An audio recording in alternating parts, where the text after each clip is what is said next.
Europe 1, 7h26, Thomas Soto.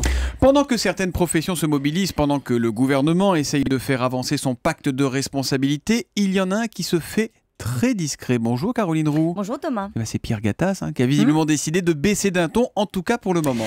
Oui, alors le rendez-vous avec François Hollande de jeudi n'est pas préparé par ses équipes comme un bras de fer. Loin de là d'ailleurs. Pierre Gattaz, habitué, vous le savez Thomas, à jouer le rapport de force médiatique, passe désormais en mode furtif. Il a choisi de tout faire pour que le pacte de responsabilité réussisse, comme le dit d'ailleurs un spécialiste du dialogue social. Il est sur une ligne de crête. Si le pacte de responsabilité ne marche pas, il sera naturellement fragilisé en interne. Et d'ailleurs, il le confie lui-même, il ne veut pas brusquer, il ne veut pas braquer l'exécutif ou gêner, par exemple, la CFDT.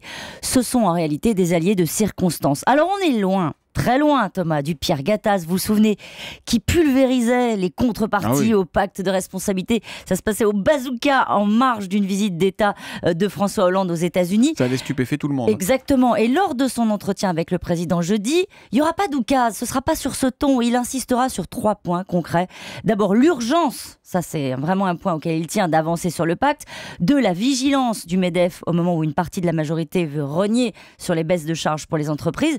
Et 3e sujet, tous les autres sujets, au fond, qui ne font pas la une, mais qui empoisonnent au quotidien la vie des patrons, par exemple, comme le compte pénibilité qui est vécu sur le terrain comme une usine à gaz. C'est un peu paradoxal, Caroline. Vous dites qu'il va baisser d'un ton, mais la semaine dernière encore, son MEDEF cognait comme un sourd sur une baisse de la fiscalité qualifiée de supercherie. Mais je sais que ça ne vous a pas échappé non plus, que c'était le numéro 2 du MEDEF, Geoffroy Roux de Bézieux, qui s'est exprimé dans le Figaro, et les rôles avaient été répartis au millimètre. C'est ce qu'explique un cadre du MEDEF.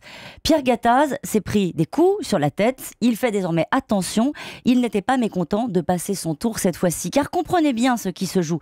Il faut aussi relayer la colère de la base qui n'en peut plus d'attendre la concrétisation des promesses sur le pacte de responsabilité, notamment les baisses de charges, etc.